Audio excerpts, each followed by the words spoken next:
En attendant l'arrivée du jury, Régis, on peut peut-être dire quelques mots du concours lui-même, des points de règlement qui ont changé. Oui, 2013, c'est réellement un grand changement de ce concours. Le premier, c'est déjà le marché que nous avons effectué avant-hier. C'était fabuleux. Le métro nous a mis à disposition des produits fabuleux. Et les candidats avaient une demi-heure pour choisir avec leur panier les deux produits de leur garniture, typique poisson. Et ça a été une belle ambiance avec Philippe Etchebest et Gilles Goujon. Et puis vraiment, les produits étaient fabuleux. Ça, c'est un des changements, puisqu'il y aura cette année l'assiette, bien sûr, le plat, bien sûr, et les assiettes. Les 14 assiettes dressées. Le changement aussi, c'est une garniture typique du pays. Ça, c'était important, à nos yeux, c'était important parce qu'on voulait que les candidats mettent encore plus en valeur leur pays. Et ça sera le cas puisqu'ils ont la possibilité d'amener une garniture typique à leur pays. Alors, ce grand changement du plat de poisson sur assiette, c'est pour permettre à des nations d'abord d'engager moins de frais, peut-être, du point de vue du matériel et de la vaisselle de service, et aussi de mieux représenter la restauration, pas seulement la cuisine, mais la restauration, la façon dont on sert en restaurant. Oui, il y a plusieurs choses. C'est vrai que quand vous dressez une assiette, souvent, on le verra peut-être, on va la dresser un petit peu différemment. Ça permet des garnitures différentes. Surtout, les candidats vont pouvoir envoyer beaucoup plus chaud. Et comme tu le disais, ça correspond mieux à la restauration. Mais il n'est pas question d'enlever l'ADN de ce concours qui est le plat prestigieux, on en verra aujourd'hui. Le plat de viande qui sera sur un plat monumental. Tout à fait. Et le deuxième point qui nous paraissait important, et là on est complètement dans le World Summit Cuisine, le thème développement durable, mais pas le développement durable pour le fun, pour le côté mode de la chose. Simplement, il est important de juger, d'élire le candidat qui est au mieux de gérer les produits qu'il aura trouvés au marché, bien entendu, et surtout, et ça nous importe beaucoup, d'éviter le gaspillage. Éviter le gaspillage, d'autant que nous, on a faim et qu'on récupère tout ce qui bouge. Voilà. Et ça sera un jury, donc un deuxième jury qui n'existait pas jusqu'à présent. C'est quand même 200 points de la note générale. Ce qui est important. Sur un total de combien à peu près? Un peu plus de 1000, mais ça fait un peu plus de 1000 points, mais vous vous rendez compte l'importance de cet aspect des choses. Voilà, 20%. Retournons voir un petit peu ce qui se passe devant les box.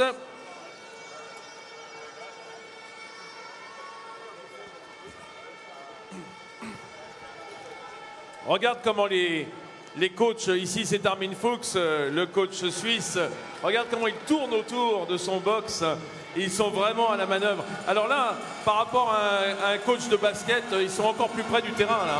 Ah oui, c'est tout juste s'ils ne jouent pas.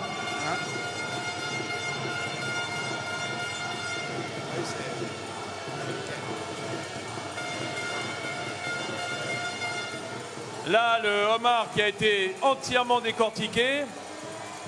On voit que l'a récupéré. Il n'y a pas de perte. Les pattes, tout est récupéré. Les manchons, les pinces. Voilà, ça fait partie de la note globale, d'utiliser au mieux tous les produits. Et évidemment le corail, c'est-à-dire toutes les parties crémeuses qui se trouvent à l'intérieur du coffre. On va pouvoir faire les farces, ça amène de la couleur, le corail, et puis bien sûr du goût. Tu vois, moi en même temps, je me répète, je suis désolé Vincent, mais qu'on le veuille ou non, le fait de mettre des notes axées sur l'organisation, le comportement avec le commis, l'hygiène, la propreté, et comme on le disait tout à l'heure, les notes par rapport à la bonne utilisation des produits et le moins de gaspillage possible.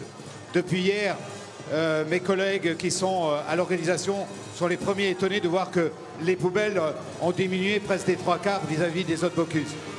Et ça, c'est une belle chose. Oui, c'est super important, tu as raison. C'est une bonne leçon pour ces concours.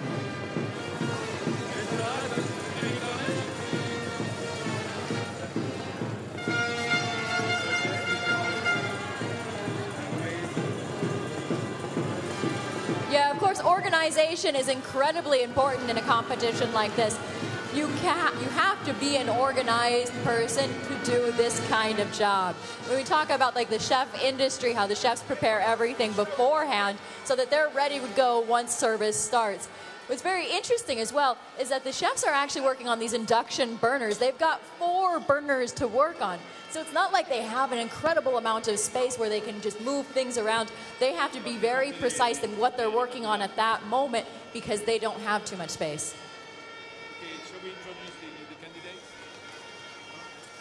You have your files? Bien, mesdames et messieurs, nous allons reprendre un petit peu la visite des box pour vous donner quelques renseignements tant qu'il est...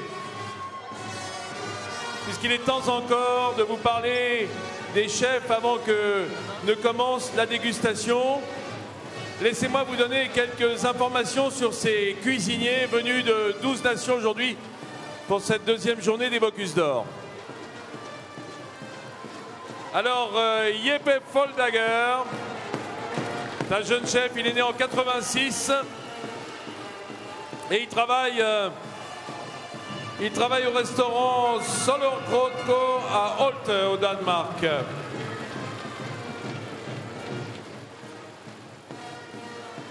Il a commencé sa carrière au restaurant Rochdals, puis a travaillé au Royal Yacht de Dannebrog et à l'hôtel Brandurms. Il est fasciné par la compétition du Bocuse d'Or depuis l'enfance, ça c'est sympa. Et il dit lui-même, c'est un rêve de petit garçon. Quand on m'a proposé de participer, j'ai tout de suite accepté. Il décrit sa cuisine comme contrôlée. C'est le premier adjectif qu'il emploie, c'est contrôlée. Elle est également précise et goûtue. Voilà, contrôle, précision et le goût en troisième. C'est important parce que c'est là tout le savoir-faire scandinave également. Il aime utiliser les produits de saison et il puise son inspiration dans les produits de sa région. Eh bien, il aura à cœur de nous montrer ce qu'il sait faire avec ces plats qui sortiront dans quelques instants. Un mot pour vous dire que le Danemark a participé 14 fois, qu'il a remporté 14 podiums, dont un Bocuse d'argent avec Jens Peter Kolbeck, et c'était en 93. Ça remonte. Et enfin, les 3 suivants, bronze, argent et or, avec Rasmus Kofoed, qui est évidemment un chef de file extraordinaire pour ce petit pays sur le plan territorial, mais grand pays sur le plan de la cuisine. Yes, so this is for competing for Denmark is Jeppe Foldager and Christopher Brink. So Denmark has competed in the Bocuse d'Or 14 times, and out of those 14 times, they've been on the podium 4 times. Of those 4 times they've been on the podium, they have their most extraordinary chef that was competing, who's been on the podium 3 times, who won bronze in 2005 and 2007. And of course, Denmark won last year at the Bocuse d'Or as well. They took home the gold. So Denmark has a lot of pressure on them to continue up the winning streak that was set by Rasmus Kofoed. Je suis devant le box numéro 2, le box du candidat sri-lankais, Boudica Samarasekala, qui travaille au Hilton à Colombo. Depuis janvier 2008, il est le chef du restaurant gastronomique de l'hôtel Hilton de Colombo au Sri Lanka. Sa cuisine est, on va dire, d'inspiration française, moderne, contemporaine, avec une petite touche quand même d'ingrédients sri-lankais, c'est important. Il est complètement fan et impressionné par Joël Robuchon, dont les combinaisons de saveurs lui semblent particulièrement précieuses. Il représente son pays. Il nous dit « J'ai hâte de me mesurer aux 23 chefs de haut niveau venus du monde entier pour représenter leurs compétences sur la scène de Lyon. » Il a beaucoup pratiqué en vue de ce concours, il s'est beaucoup entraîné en compagnie de son coach, Juan Fernando Poul, qui est avec nous, et de son commis et des membres du comité du Bocuse d'Or Sri Lanka. Nous sommes très heureux d'accueillir ce pays pour la première fois ici au Bocuse d'Or. So here we are in front of kitchen number 2 for Sri Lanka. We have Boudica Samarasekala and Roshan John. They made their way here to the Bocuse d'Or via Bocuse d'Or Asia, where they've placed. And this is their first time to ever join us. So Chef has been in a gourmet restaurant in Colombo in Sri Lanka since the 2008 in January. His cuisine is inspired by the modern and the contemporary with a touch of Sri Lankan ingredients. So it looks like they're going to fit right in here at the Bocuse d'Or. So we'd really like to welcome them here and hope that they can make it back with us again next year. Welcome Sri Lanka for your first time here at the Bocuse d'Or.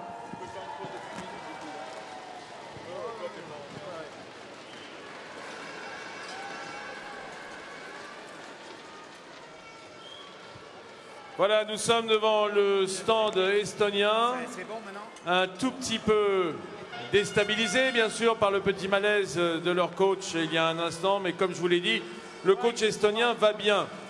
C'est le stand numéro 3 et c'est une femme, la seule de ce plateau, la seule femme chef présente aujourd'hui sur ce concours, c'est Heidi Pinnack. Salut Heidi, qui travaille à l'hôtel Égoïste, et aujourd'hui elle est loin d'être égoïste. Hein.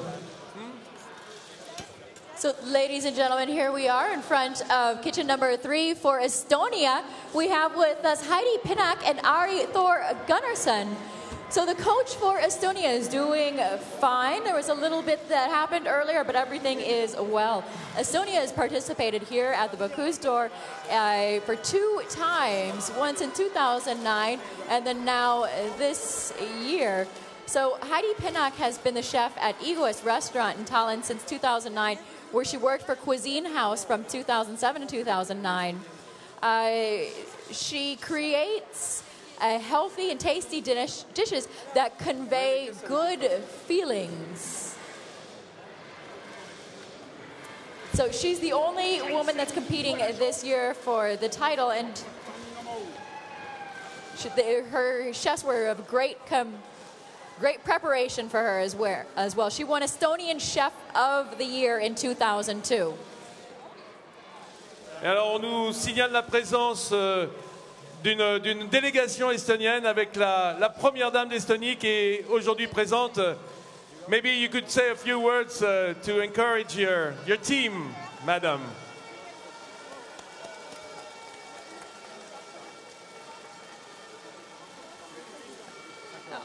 Tervise tiimi, elagu Eesti!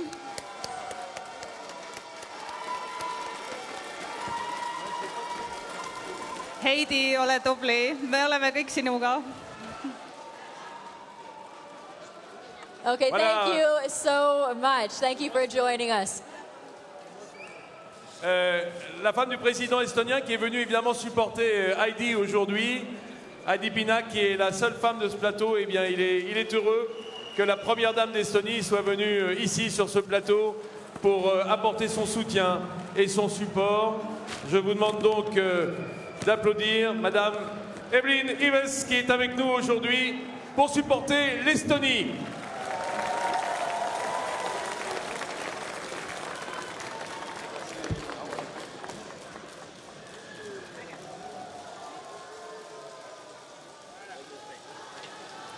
Je suis devant le box suivant.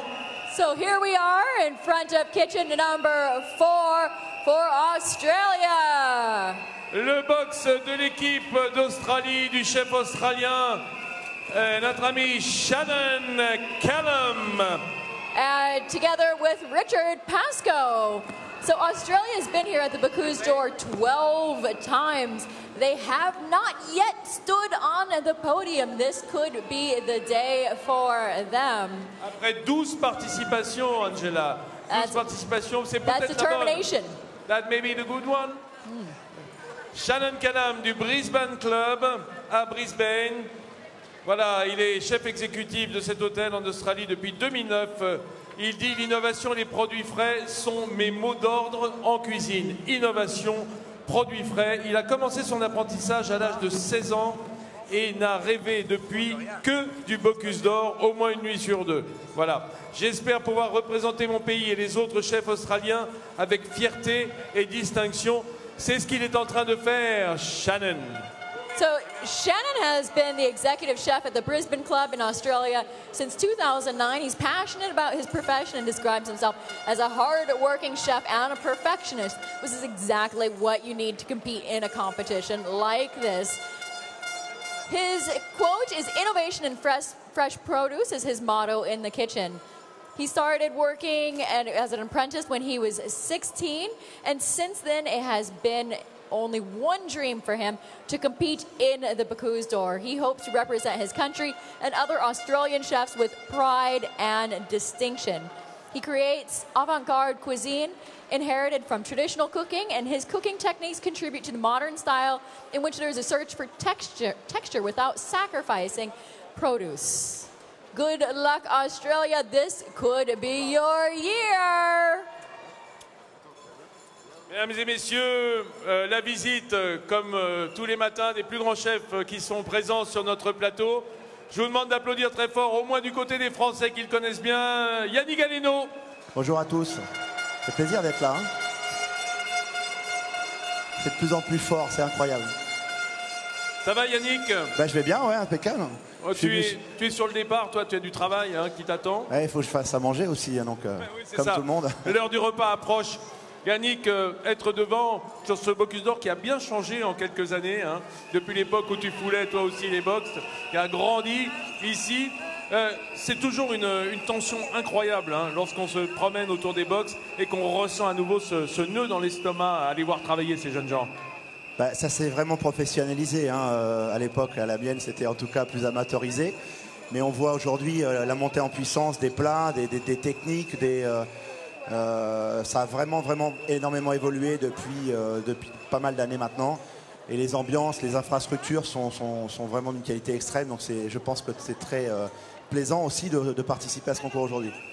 On dirait que ce concours, il a quand même servi à tous les grands chefs que vous êtes, tous ces grands chefs étoilés, à être plus précis dans le design, dans l'élaboration, le dressage des assiettes. Ça a servi quand même au décor énormément, même si sur le plan gustatif, la tradition fait que la cuisine a évolué, mais est toujours restée sur ses bases. Il y a eu vraiment, évidemment, un impact du Bocuse d'Or sur l'esthétisme. Il y a eu un impact aussi sur les carrières des gens, parce que moi, j'ai eu l'occasion de travailler. J'étais apprenti avec Jackie Fréon en 87. On connaît le parcours de Jackie. On connaît également Régis Marcon, qui a eu le Bocuse d'Or. Et l'évolution de carrière que le Bocuse déclenche. Ça a été mon cas. Et vraiment, c'est des accélérateurs de carrière, des accélérateurs de tendance aussi. Et je crois qu'on voit aujourd'hui arriver tous les 2 ans des tendances nouvelles, des tendances gustatives et de présentation. Aujourd'hui, tu édites un fort beau magazine, Yam, qui montre là aussi le plus beau de l'excellence culinaire. Ça t'inspire quand tu viens là, sur le plan iconographique, j'ai envie de dire? Je pense que l'important, c'est de transmettre. Yam est un magazine de transmission. Je pense que tous ces chefs transmettent aussi, quand ils s'exposent comme ça, leur savoir-faire. Donc l'important, c'est l'échange. Et je pense que voilà, tout ça nourrit la cuisine et la fait évoluer. Merci Yannick. Merci à toi Vincent. Merci et bonne journée à toi. Bon appétit si ça se présente. Voilà, Yannick Aleno qui nous visite, ainsi que le font tous les grands chefs venus du territoire, d'Europe, du monde et peut-être de la galaxie. Il y a peut-être parmi nous des extraterrestres chez les chefs. On le verra tout à l'heure sur le podium. Nul doute que celui qui va remporter ce Bocuse d'Or aujourd'hui sera un extraterrestre, d'une certaine manière. Allez, on va maintenant vers le box numéro 5. So that was just an interview with Yannick Aleno, who was once the honorary president here at the Bocuse d'Or. Was that last year or the year before? Wonderful to have all of these incredible chefs visiting us here at the Bocuse d'Or. So here we are in front of kitchen number 5 for Italy. Alfio Ghezzi, le chef de la Locanda Margon. And he's working together with Sebastiano Conte, and they have participated, or Italy has participated, at the Bocuse d'Or 13 times. They've been with us 13 times, but have not yet stood on the podium. Et il n'est pas besoin de vous parler de la cuisine italienne qui est tellement savoureuse, présente dans le monde entier. Et c'est une belle école des cuisines qui est représentée aujourd'hui par son chef Alfio Ghezzi et le coach Frédéric Garnier qui est là. Il faut parler du commis Sebastiano Conte qui travaille avec le chef. Le chef, il est venu pour gagner le Bocuse. Hein. Il nous dit, je veux fasciner le jury avec des cuissons parfaites, des goûts intenses, harmonieux, des cuissons parfaites. Ça, on sait qu'ils sont forts, les Italiens, là-dessus. Le juste point de cuisson, ça a toujours été le fort, tant pour les poissons que pour les viandes, que pour les légumes. Et à ne pas parler, évidemment, des pâtes. Hein. La cuisson parfaite, c'est aussi l'école de la pasta. Voilà. Ce sont les Italiens, ils sont venus pour gagner sous la direction d'Alfio Ghezzi. So he's been the head chef and director at Locanda Marga in Trentino, Italy since 2010. Born and raised in a small mountain village, he cultivates his ties to the land with respect for culinary tradition. For him, the Bocuse d'Or is the opportunity mixed with the international gastronomy elite. So he wants to fascinate the jury with his perfect cooking and intense, harmonious flavors. We're going to move on and check out the bio for kitchen number 6.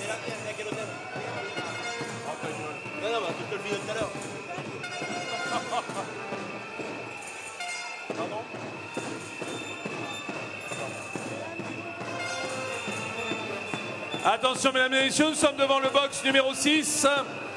Le box du cuisinier suisse Teo Chiaravalotti.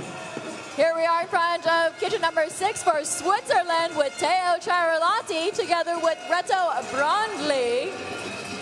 Switzerland has competed at the Bocuse d'Or 10 times. They've stood on the podium and gotten a gold and gotten bronze in 2007.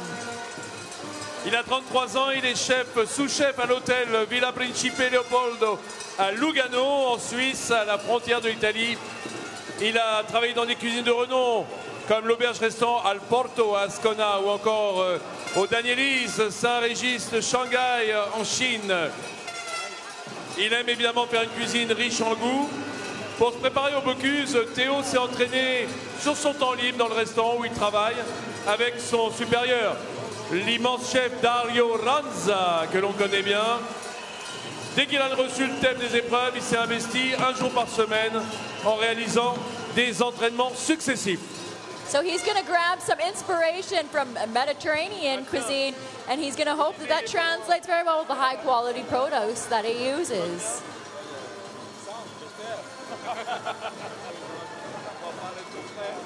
Voilà, pour pas l'embêter, pour pas lui faire peur.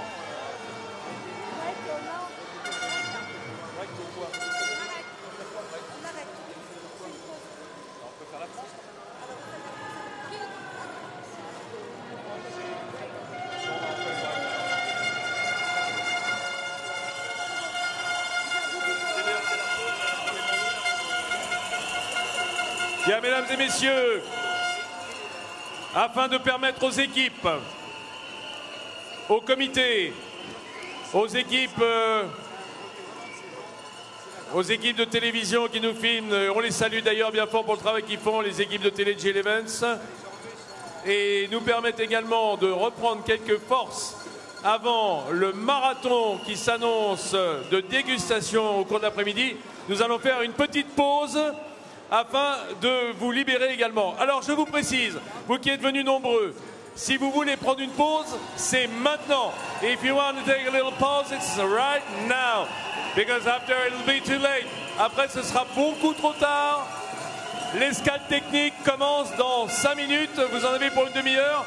Après, nous nous retrouverons ici, sur cet espace Paul Bocuse, pour le début des jurys de dégustation du poisson.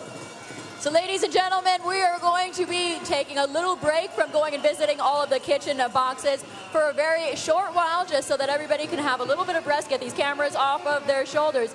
But we're going to be coming back and bringing out the members of the jury. The first one that's going to start out is coming out from kitchen number 1. That will be the fish dish. That is at 1 o'clock. The kitchens will then release the rest of their fish dishes at 10-minute intervals, and then we will see the meat platters starting at 1:35. So if all of you want to take a little bit of a break, you have to be back here before then, because the stadium is going to fill up and you're no longer going to get a seat. So we'll be seeing you all in a very short while. Je vous le redis une dernière fois, et ne me dites pas qu'on n'aura pas parlé. C'est la dernière demi-heure avant le début des épreuves. La dernière pause possible, la dernière sortie avant l'autoroute.